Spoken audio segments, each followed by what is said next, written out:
कामचोर देवरानी। एक बार की बात है, सुषमा अपने पूरे परिवार के साथ खुशी खुशी मोहन नगर में रहती थी। उसकी 2 बहुएं थी, पल्लवी और शिवानी। एक दिन दोनों बहुएं रसोई में काम कर रही होती है कि तभी उनकी सास सुषमा उन्हें बुलाती है। अरे बहू, जरा इधर तो आना। शिवानी, जरा जाकर देखना सासू माँ क्या कह रही हैं। दीदी आप ही देख लो ना जाकर, आपको भी तो सुनाई दे रहा है। अरे मैं आटा गूंद रही हूँ ना, तुम चली जाओ। हाँ तो मैं भी तो सब्जी काट रही हूँ ना दीदी। अरे बहू जल्दी आओ। ओह, ये तो जाएगी नहीं, मैं ही जाकर देखती हूँ कि क्या करना है। पल्लवी सुषमा के कमरे में जाती है। जी मम्मी जी, क्या हुआ? शाम को घर पर कुछ मेहमान आने वाले हैं, तो तुम अच्छा सा खाना बना लेना बहू। ठीक है मम्मी जी, आप बता दीजिए क्या क्या बनाना है और कितने लोग आ रहे हैं। सुनील की मौसी जी और उनका पूरा परिवार आ रहा है। कुल मिलाकर 3 लोग और हमें मिलाकर हुए 9 लोग। तो अभी से ही तैयारी करना शुरू कर दो।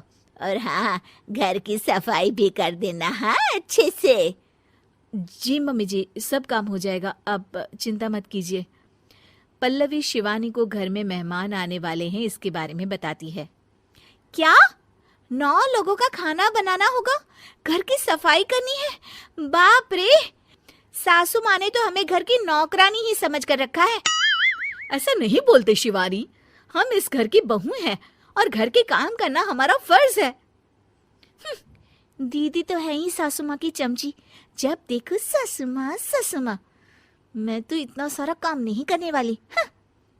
शिवानी कपड़े लेकर गमला साफ कर रही होती है और चक्कर आने का नाटक करने लगती है।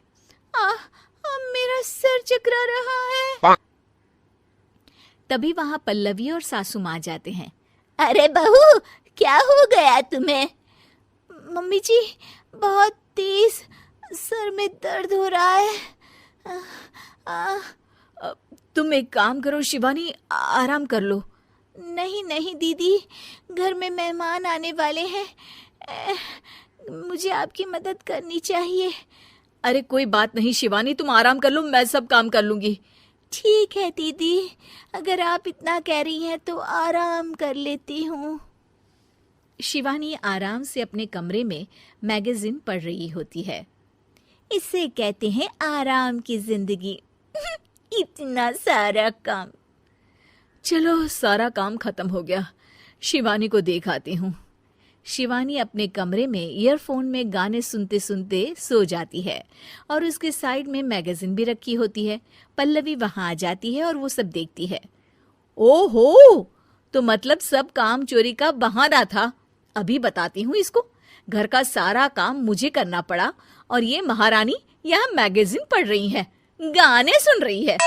पल्लवी रसोई से एक प्लेट और चम्मच लेकर आती है और शिवानी को थाली बजाकर उठाने लगती है। शिवानी अचानक से उठती है। उठ गई महारानी, गाने भी सुन लिए, मैगजीन भी पढ़ ली। तुम तो बहुत बड़ी झूठी निकली शिवानी। तुमने सर दर्द का बहाना बनाया ताकि काम करने से बच सको।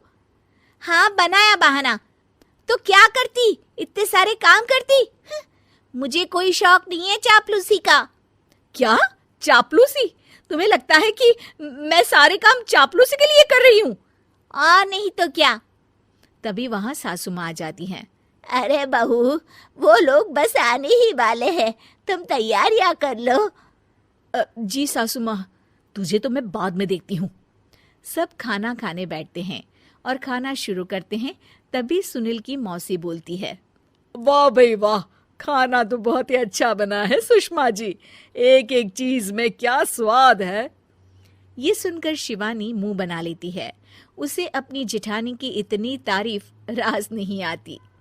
आपकी बहुएं तो बहुत ही अच्छा खाना बनाती हैं। हाँ बनाती तो दोनों ही अच्छा है, पर आज ना ये सारा खाना बड़ी बहू ने बनाया है।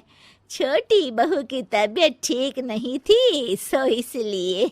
मानना पड़ेगा सुषमा जी, आपकी बड़ी बहू तो बहुत ही गुणवान है।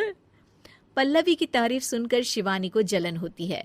पल्लवी ये सुनकर खुश हो जाती है और शिवानी की तरफ देखकर उसे चिढ़ाती है। कुछ देर बाद मेहमानों के जाने का वक्त हो जाता है। मौसी जी सबके लिए उपहार लाई होती है। वो सबको शगुन के पैसे देती हैं और अंत में पल्लवी के पास आती है। तुम्हारे लिए शगुन का लिफाफा तो है ही, पर बहू तुम्हें एक और उपहार भी मिलेगा इतना अच्छा खाना बनाने के लिए। मौसी अपने सोने के कंगन निकालकर पल्लवी को पहना देती है। ये लो, ये मेरे मनपसंद कंगन है, अब से ये तुम्हारे हुए। धन्यवाद मौसी जी। ये देखकर शिवानी तो पूरी तरह से जल जाती है और गुस्से से रसोई में चली जाती है।